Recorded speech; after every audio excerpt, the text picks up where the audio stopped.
رضی اللہ تعالی عنہما قال كنت غلاما في حجر رسول الله صلى الله عليه وسلم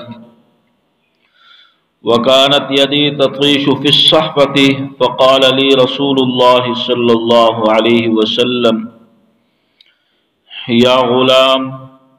سم الله وكل بيمينك وكل مما يليك او كما قال عليه الصلاة والسلام آمنت بالله صدق الله مولانا العظيم وصدق رسوله النبي الكريم ونحن على ذلك لمن الشاهدين والشاكرين والحمد لله رب العالمين. درود پاک پڑھ. اللهم صل على محمد وعلى آل محمد كما صليت على إبراهيم وعلى آل إبراهيم إنك حميد مجيد. اللهم بارك على محمد وعلى آل محمد كما باركت على إبراهيم وعلى آل إبراهيم إنك حميد مجيد. اللهم صل على سيدنا محمد وعلى آل سيدنا محمد وبارك وسلم. اللهم صل على سيدنا محمد وعلى آل سيدنا محمد وبارك وسلم. اللهم صل على سيدنا محمد وعلى آل سيدنا محمد وبارك وسلم. کھانے کے آداب پر بات چل رہی تھی تو یہ میں نے عرض کیا تھا کہ حضرت ابو ہریرہ رضی اللہ تعالی عنہ فرماتے ہیں کہ جب اللہ کے نبی صلی اللہ علیہ وسلم کے سامنے کھانا لایا جاتا تھا، اگر اللہ کے نبی صلی اللہ علیہ وسلم کو حاجت ہوتی، طلب ہوتی، بھوک ہوتی، یا آپ صلی اللہ علیہ وسلم کو وہ کھانا پسند آتا تھا تو آپ صلی اللہ علیہ وسلم اس کو کھا لیتے تھے. اگر پسند نہیں آتا تھا تو اس کو چھوڑ دیتے تھے، لیکن اس میں عیب نہیں نکالا کرتے تھے. اس لیے کہ جو کھانا ہمارے سامنے پڑا ہوا ہے، اگر وہ ہماری طبیعت کی وجہ سے ہمیں پسند نہیں آ رہا تو اس کے اندر عیب نکالنے کی اجازت نہیں ہے. اس لیے کہ وہ اللہ تعالیٰ کا پیدا کردہ اور اللہ تعالیٰ کا عطا کردہ وہ رزق ہے، اور اس کا احترام، اس کی تعظیم، اس کا ادب ہمارے ذمہ واجب ہے، لازم ہے. دیکھیے، اس کائنات کے اندر اللہ تعالیٰ نے کوئی چیز بیکار پیدا نہیں فرمائی. ہر چیز کے اندر کوئی نہ کوئی حکمت، کوئی نہ کوئی مصلحت ضرور ہے. یہاں تک کہ وہ موذی جانور جو بعض اوقات ہمیں تکلیف پہنچاتے ہیں، مثلا سانپ ہیں یا بچھو ہیں، اور ہم ان کو اس لیے برا کہتے ہیں کہ وہ ہمیں کاٹتے ہیں، تکلیف پہنچاتے ہیں، اور بعض اوقات انسان کو جب کاٹتے ہیں تو انسان مر بھی جاتے ہیں. لیکن ان کی پیدائش کے اندر بھی کائنات کے مجموعی انتظام کے لحاظ سے ان کی پیدائش کے اندر بھی کوئی نہ کوئی حکمت اور کوئی نہ کوئی مصلحت ضرور ہے، اور اس پر میں مثالیں بھی عرض کر چکا ہوں. تو بالکل اسی طرح جو کھانا ہمارے سامنے موجود ہے، اگر وہ ہمیں پسند نہیں آ رہا تو اس کو نہیں کھانا چاہیے، لیکن اس میں عیب نکالنے کی اجازت نہیں ہے. اس لیے کہ وہ اللہ تعالیٰ کا پیدا کردہ رزق ہے، اس کو اللہ تعالیٰ نے پیدا فرمایا ہے. اور بعض لوگوں کی عادت ہوتی ہے کہ جب ان کو کھانا پسند نہیں آتا یا پیٹ بھرا ہوتا ہے، اور اکثر اوقات ایسا ہوتا ہے کہ جب انسان کا پیٹ بھرا ہوتا ہے تو پھر وہ کھانے میں عیب نکالنا شروع کر دیتا ہے. حالانکہ ہمارے دین کی تعلیم ہے کہ کسی کھانے میں عیب نہیں نکالنا چاہیے، اس کا ادب کرنا چاہیے، اس کا احترام کرنا چاہیے. اور یہ بھی تعلیم ہے کہ اگر کہیں روٹی کا چھوٹا سا ٹکڑا پڑا ہوا نظر آئے تو اول تو اس کو اٹھا کر صاف کر کے کھا لینا چاہیے. اگر طبیعت کراہت کر رہی ہے، کراہت محسوس کر رہی ہے انسان نہیں کھا سکتا تو پھر تعلیم یہ ہے کہ اس کو ادب کے ساتھ اٹھا کر کسی اونچی جگہ پر رکھ دینا چاہیے۔ حضرت امام حسن رضی اللہ تعالی عنہ ایک صحابی رسول ہیں اور اللہ کے نبی صلی اللہ علیہ وسلم کے نواسے ہیں، دوتے ہیں۔ ایک مرتبہ وہ وضو فرما رہے تھے، تو جس جگہ وضو فرما رہے تھے اسی جگہ پر ایک روٹی کا چھوٹا سا ٹکڑا پڑا ہوا تھا، اور آپ نے وہ روٹی کا ٹکڑا اٹھایا، اس کو صاف کیا، صاف کر کے ساتھ غلام کھڑا تھا، اس غلام کو دے دیا اور فرمایا کہ اس کو سنبھال کر رکھو، جب میں وضو سے فارغ ہو جاؤں گا تو تم مجھے دے دینا۔ آپ وضو فرمانے لگے، جب وضو سے فارغ ہوئے تو غلام سے کہا کہ وہ روٹی کا ٹکڑا مجھے دو، تو اس نے کہا حضرت وہ تو میں نے کھا لیا ہے۔ وہ غلام کہنے لگا کہ حضرت وہ تو میں نے کھا لیا ہے۔ تو حضرت امام حسن رضی اللہ تعالی عنہ نے فرمایا کہ میں نے تجھے اللہ کے لیے آزاد کر دیا ہے۔ تو وہ غلام کہنے لگا کہ حضرت میرا کوئی بہت بڑا عمل تو نہیں ہے جو آپ نے مجھے آزادی عطا فرمائی ہے، یہ میرے لیے بہت بڑی خوشی ہے کہ میں غلام سے آزاد ہو چکا ہوں، لیکن میرا کوئی ایسا عمل تو نہیں ہے کہ جس کی وجہ سے آپ نے مجھے آزاد فرمایا ہے۔ تو حضرت نے فرمایا کہ میں نے اپنے نانا جان جناب نبی کریم صلی اللہ علیہ وسلم سے سنا، آپ صلی اللہ علیہ وسلم فرماتے تھے کہ اگر کہیں روٹی کا کوئی چھوٹا سا ٹکڑا پڑا ہوا نظر آئے اور انسان اس کو اٹھا کر صاف کر کے اس کو کھا لے تو کھانے والے کی اللہ تعالیٰ مغفرت فرما دیتے ہیں، اس کی مغفرت ہو جاتی ہے۔ اور میرے دل کے اندر خواہش تھی کہ روٹی کا ٹکڑا ہے میں اس کو کھاؤں تاکہ اللہ تعالیٰ میری مغفرت فرما دیں، لیکن تم نے اس کو کھا لیا ہے، اور اس روٹی کے ٹکڑے کو کھانے کی وجہ سے اللہ تعالیٰ نے آپ کی مغفرت فرما دی ہے اور آپ جنتی ہو چکے ہیں، اور جنتی آدمی سے میں کوئی دنیاوی خدمت نہیں لے سکتا، اس لیے میں نے آپ کو آزاد کر دیا ہے۔ یہ فضیلت ہے کھانے کی، اس کے ادب کی، کہ اگر کہیں روٹی کا چھوٹا سا ٹکڑا پڑا ہوا نظر آئے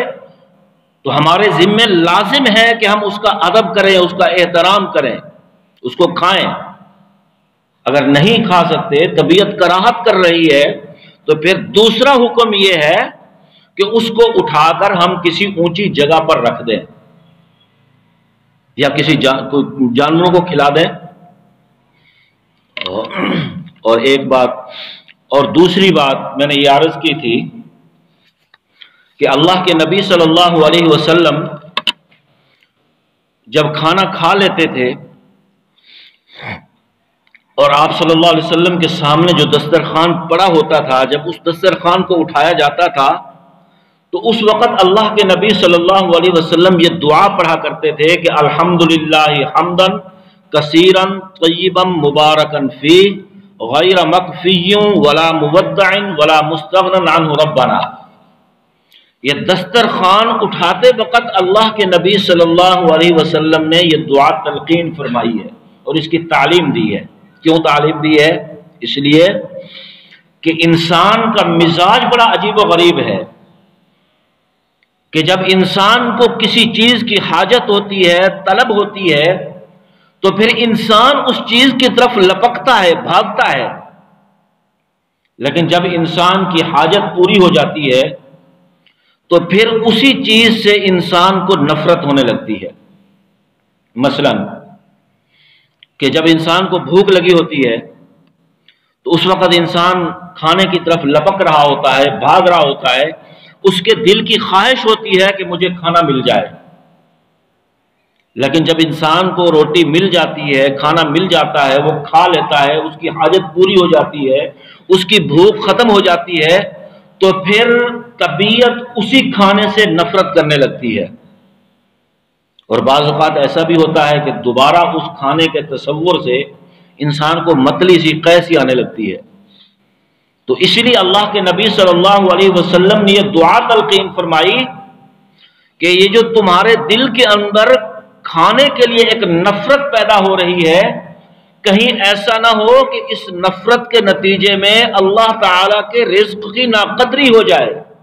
اسی لیے فرمایا کہ اب تم دسترخوان اٹھا رہے ہو تو دسترخوان اٹھاتے وقت اللہ تعالیٰ سے یہ دعا کر لو کہ یا اللہ، ایسا نہیں ہے کہ ہمارے دل کے اندر اس کھانے کی قدر نہیں ہے، ایسا نہیں ہے کہ ہم دسترخوان اٹھا تو رہے ہیں لیکن اس لیے نہیں اٹھا رہے کہ ہمارے دل کے اندر اس کھانے کی قدر نہیں ہے، حیثیت نہیں ہے، نہیں، یا اللہ ہمارے دل کے اندر اس کھانے کی قدر بھی ہے، اس کی عظمت بھی ہے، اس کی حیثیت بھی ہے، اور یا اللہ ہم اس وجہ سے بھی نہیں اٹھا رہے کہ ہم اس کھانے سے مستغنی اور بے نیاز ہیں، نہیں یا اللہ ہم اس کھانے سے مستغنی اور بے نیاز بھی نہیں ہے، کیونکہ اسی کھانے نے ہماری بھوک مٹائی ہے، اور جب دوبارہ ہمیں ضرورت پڑے گی تو تب بھی یہی کھانا ہماری بھوک مٹائے گا۔ تو یا اللہ ہم دسترخوان اٹھا رہے ہیں اور ہم کھانے سے مستغنی اور بے نیاز بھی نہیں ہے، اور اس کھانے کی ہمارے دل کے اندر عظمت بھی ہے، اسی لیے فرمایا کہ دسترخوان اٹھاتے وقت یہ دعا کر لو تاکہ اللہ تعالیٰ کے رزق کی ناقدری نہ ہو، اللہ تعالیٰ کی رزق کی بے ادبی نہ ہو۔ اور پھر دسترخوان اٹھانا جو ہے اس کا بھی ایک طریقہ ہے، ادب ہے، یہ بھی حکم ہے کہ پھر جب تم دسترخوان اٹھا رہے ہو تو اس دسترخوان کو بھی پوری توجہ اور پورے ادب کے ساتھ اٹھاؤ، یہ بھی تعلیم ہے۔ حضرت اقدس مفتی اعظم پاکستان مفتی محمد شفیع صاحب رحمۃ اللہ علیہ فرماتے ہیں کہ ہمارے ایک استاد تھے دارالعلوم دیوبند کے، سید اصغر حسین صاحب رحمۃ اللہ علیہ، فرماتے ہیں کہ ایک مرتبہ میں ان کو ملنے کے لیے گیا تو کھانے کا ٹائم تھا، تو حضرت نے فرمایا کہ محمد شفیع کھانے کا ٹائم ہے، آؤ اکٹھے کھانا کھاتے ہیں۔ تو میں نے کہا جی حضرت ٹھیک ہے، تو حضرت نے اپنے گھر سے کھانا منگوایا، دسترخوان بچھایا، اس پہ کھانا لگایا، ہم بیٹھ گئے، ہم نے کھانا کھایا، اور جب ہم کھانے سے فارغ ہوئے تو فرماتے ہیں کہ مفتی شفیع صاحب رحمۃ اللہ علیہ فرماتے ہیں کہ میں نے دسترخوان کو لپیٹنا شروع کر دیا، تو حضرت نے میرا ہاتھ پکڑ لیا، فرمایا کہ کیا کر رہے ہو؟ میں نے کہا حضرت دسترخوان لپیٹ رہا ہوں اور اس کو باہر جا کر میں جھاڑ دوں گا۔ تو سید اصغر حسین صاحب رحمۃ اللہ علیہ نے فرمایا کہ کیا تمہیں دسترخوان جھاڑنا بھی آتا ہے؟ تمہیں دسترخوان جھاڑنا بھی آتا ہے؟ تو میں نے کہا حضرت یہ دسترخوان جھاڑنا کون سا علم ہے یا کون سا فن ہے کہ اس کو سیکھنے کی ضرورت ہو؟ اس کو لپیٹوں گا، لپیٹ کر باہر جا کر اس کو جھاڑ دوں گا۔ تو حضرت شاہ صاحب رحمۃ اللہ نے فرمایا کہ اس لیے تو میں تم سے پوچھ رہا تھا کہ کیا تمہیں دسترخوان جھاڑنا بھی آتا ہے یا نہیں آتا؟ تو اس سے معلوم ہوا کہ تمہیں دسترخوان جھاڑنا نہیں آتا۔ فرماتے ہیں کہ پھر حضرت نے اس دسترخوان کو دوبارہ کھولا اور کھول کر اس کے اوپر جو بوٹیوں کے ذرات تھے، گوشت کی بوٹیوں کے ذرات، بلکہ ذرات نہیں، جو بوٹیاں تھیں ان کو الگ کیا، اور جو ہڈیاں تھیں ان ہڈیوں کو الگ کیا، اور جو روٹی کے بڑے ٹکڑے تھے ان بڑے ٹکڑوں کو الگ کیا، اور روٹی کے جو چھوٹے چھوٹے ذرات تھے ان کو الگ کیا۔ پھر فرمایا کہ دیکھو یہ 4 چیزیں ہیں، 4 چیزیں، اور میرے یہاں ان 4 چیزوں کی علیحدہ علیحدہ جگہیں مقرر ہیں۔ فرمایا کہ یہ جو بوٹیاں ہیں یہ میں فلاں جگہ پر رکھ دوں گا، اور بلی کو وہ جگہ معلوم ہے اور وہ آئے گی ان بوٹیوں کو کھا لے گی۔ اور پھر فرمایا کہ یہ جو ہڈیاں ہیں ان ہڈیوں کو میں فلاں جگہ پر رکھ دوں گا، اور محلے کے کتوں کو وہ جگہ معلوم ہے، وہ آئیں گے ان ہڈیوں کو کھا لیں گے۔ پھر فرمایا کہ یہ روٹی کے بڑے ٹکڑے ہیں ان کو میں دیوار کے اوپر رکھ دوں گا، چیل، کوے اور چڑیاں آئیں گی اور ان کو کھا لیں گی۔ پھر فرمایا کہ یہ جو چھوٹے چھوٹے ذرات ہیں ان ذرات کو میرے گھر کے اندر چیونٹیوں کا ایک بل ہے، میں ان ذرات کو اس بل کے ساتھ رکھ دوں گا قریب، اور وہ چیونٹیاں جو وہ کھا لیں گی۔ پھر فرمایا کہ یہ سب اللہ تعالی کا عطا کردہ رزق ہے،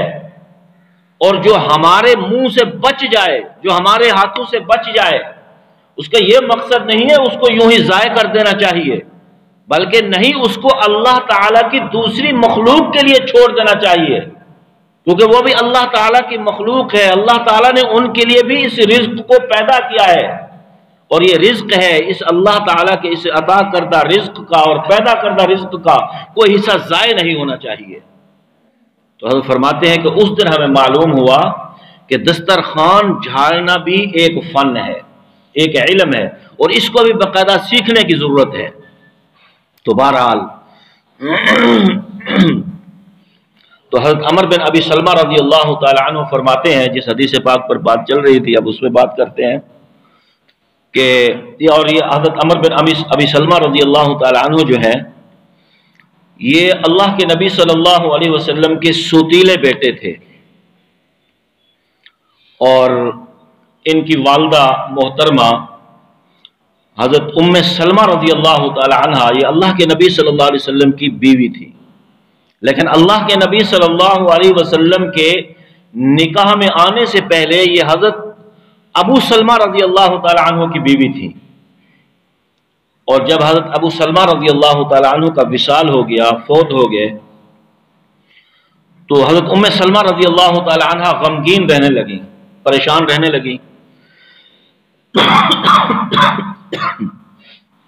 تو تالیف قلب کے لیے اللہ کے نبی صلی اللہ علیہ وسلم نے ان کے پاس نکاح کا پیغام بھیجا کہ تاکہ ان کی کوئی پریشانی کم ہو جائے۔ تو حضرت ام سلمہ رضی اللہ تعالی عنہ نے عرض کیا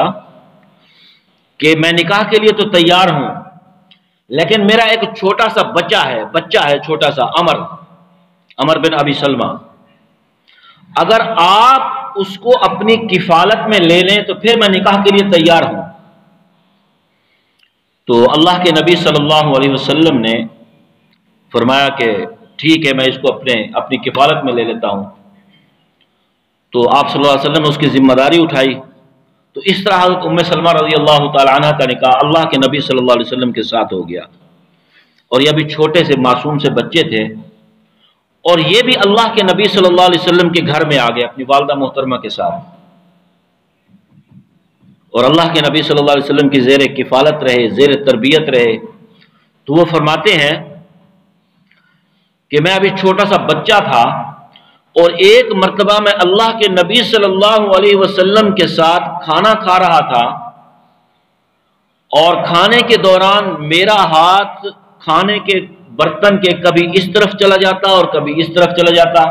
کبھی اس طرف چلا جاتا اور کبھی اس طرف چلا جاتا، یعنی برتن کے جس حصے سے میرا دل چاہتا تھا میں اسی سے لقمہ اٹھا لیتا تھا۔ تو جب اللہ کے نبی صلی اللہ علیہ وسلم نے میری عادت دیکھی، حالت دیکھی، تو فرمایا کہ یا غلام، اے لڑکے، اے بیٹے، کہ جب تم کھانا کھانے لگو سم اللہ، تو کھانا کھانے سے پہلے تم اللہ کا نام لو، یعنی بسم اللہ الرحمن الرحیم پڑھو۔ پھر فرمایا کہ وَقُلْ بِيَمِينِكَ، فرمایا کہ جب کھانا کھاؤ تو اپنے دائیں ہاتھ سے کھانا کھاؤ۔ پھر فرمایا وَقُلْ مِمَّا يَلِيكَ، اور فرمایا کہ برتن کے اس حصے سے کھانا کھاؤ جو تم سے قریب تر ہے، جو تمہارے آگے ہے، ہاتھ پھیلا کر دوسری طرف سے مت کھاؤ۔ تو اس حدیث پاک میں اللہ کے نبی صلی اللہ علیہ وسلم نے کھانے کے 3 آداب بیان فرمائے ہیں، 3 آداب۔ پہلا آداب ہے بسم اللہ پڑھنا، اس پر الحمدللہ تفصیل سے میں عرض کر چکا ہوں، تفصیل سے بات ہو چکی ہے۔ اور دوسرا ادب ہے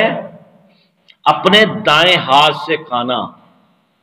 دائیں ہاتھ سے کھانا، اور یہ بھی بہت عظیم ادب ہے اپنے دائیں ہاتھ سے کھانا، کیونکہ ایک حدیث پاک کا مفہوم ہے کہ اللہ کے نبی صلی اللہ علیہ وسلم نے فرمایا کہ بائیں ہاتھ سے کھانا کھانا یہ شیطان کا کام ہے، مسلمان کا نہیں ہے۔ یہ شیطان اپنے الٹے ہاتھ سے کھانا کھاتا ہے، اس لیے فرمایا کہ تم اپنے سیدھے ہاتھ سے کھانا کھایا کرو، کیونکہ شیطان الٹے ہاتھ سے کھانا کھاتا ہے۔ اور ہاں ایک بات یہاں پر ایک یاد رکھیں کہ کھانے کے دوران ایسا بالکل نہیں ہے کہ ہم سیدھے ہاتھ سے کھانا کھا رہے ہیں اور الٹے ہاتھ کو ہم نے باندھ رکھا ہے، ایسا بھی نہیں ہے۔ طریقہ یہ ہے کہ ہم کھانا سیدھے ہاتھ سے ہی کھائیں، لیکن بطور معاملت اگر الٹا ہاتھ چلتا رہے تو اس میں بھی کوئی حرج نہیں ہے، لیکن نمایاں سیدھا ہاتھ ہی ہونا چاہیے، اور یہ بہت اہم ادب ہے۔ ایک حدیث پاک میں آتا ہے کہ حضرت ایک صحابی فرماتے ہیں، نام میرے ذہن میں نہیں آ رہا، حضرت سلمہ بن اکوع رضی اللہ تعالی عنہ ایک صحابی ہیں، وہ فرماتے ہیں کہ ایک آدمی اللہ کے نبی صلی اللہ علیہ وسلم کے سامنے کھانا کھا رہا تھا تو اور الٹے ہاتھ سے کھانا کھا رہا تھا، تو اللہ کے نبی صلی اللہ علیہ وسلم نے اس کو ٹوکا، فرمایا کہ تم الٹے ہاتھ سے کھانا مت کھاؤ، اپنے سیدھے ہاتھ سے کھانا کھاؤ۔ تو وہ شخص کہنے لگا کہ میں اپنے الٹے ہاتھ سے کھانا نہیں کھا سکتا۔ بظاہر ایسا معلوم ہوتا ہے کہ وہ شخص منافق تھا، اور اس کو اللہ کے نبی صلی اللہ علیہ وسلم کا ٹوکنا پسند نہیں آیا، اس لیے اس نے اپنی بات رکھنے کے لیے جھوٹ بول دیا کہ میں اپنے دائیں ہاتھ سے کھانا نہیں کھا سکتا۔ اپنے بغض، منافقت اور عناد کی وجہ سے اس نے اللہ کے نبی صلی اللہ علیہ وسلم کے سامنے جھوٹ بول دیا کہ میں اپنے دائیں ہاتھ سے کھانا نہیں کھا سکتا۔ تو اللہ کے نبی صلی اللہ علیہ وسلم نے اس کو بد دعا دیتے ہوئے فرمایا کہ لستطعت، یہ تمہیں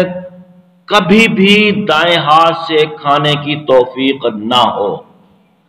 اور روایات میں آتا ہے کہ اس کے بعد اس شخص کی یہ حالت ہو گئی تھی کہ اگر کبھی وہ اپنے دائیں ہاتھ کو اپنے منہ کی طرف لے جانا چاہتا تو نہیں لے جا سکتا تھا، اللہ تعالیٰ نے اس کے ہاتھ کو شل فرما دیا، ختم فرما دیا۔ اور یاد رکھیں اصول یہ ہے، اصول اگر بشری تقاضے سے کبھی انسان سے کوئی غلطی سرزد ہو جائے اور پھر انسان اس پر شرمندگی اور ندامت کا اظہار کرے تو اللہ تعالیٰ اس کو معاف فرما دیتے ہیں، لیکن اگر کبھی انسان سے کوئی غلطی ہو اور پھر انسان اس پر شرمندگی اور بجائے شرمندگی اور ندامت کا اظہار کرنے کے انسان اس پر اڑ جائے، اس پر اس غلطی پر اصرار کرے اور کہے کہ جو کچھ میں نے کیا ہے میں نے ٹھیک کیا ہے، تو یہ بات اللہ تعالیٰ کو قطعاً پسند نہیں ہے، قطعاً پسند نہیں ہے۔ اور یاد رکھیں ایسے شخص سے اللہ تعالیٰ توبہ کی توفیق کو سلب فرما دیتے ہیں۔ اور بعض اوقات ایسا بھی ہوتا ہے کہ ایسے شخص کی موت بھی کفر پر واقع ہوتی ہے۔ ہاں تو اگر بشری تقاضے سے بتقاضائے بشریت کبھی انسان سے کوئی غلطی سرزد ہو جائے تو انسان اپنی غلطی کو غلطی تسلیم کرے، اس پر اڑے نہیں، مان لے کہ مجھ سے یہ غلطی ہوئی ہے، تو انشاءاللہ اللہ تعالیٰ اس کو معاف فرما دیں گے۔ تو بہرحال آئندہ جمعہ کو اسی بات کو میں آگے لے کر چلوں گا، اللہ تعالیٰ ہمیں عمل کی توفیق عطا فرمائے۔ وآخر دعوانا الحمدللہ۔ Subscribe to our channel by clicking the subscribe button. Click the bell button and enjoy the latest uploads from our channel.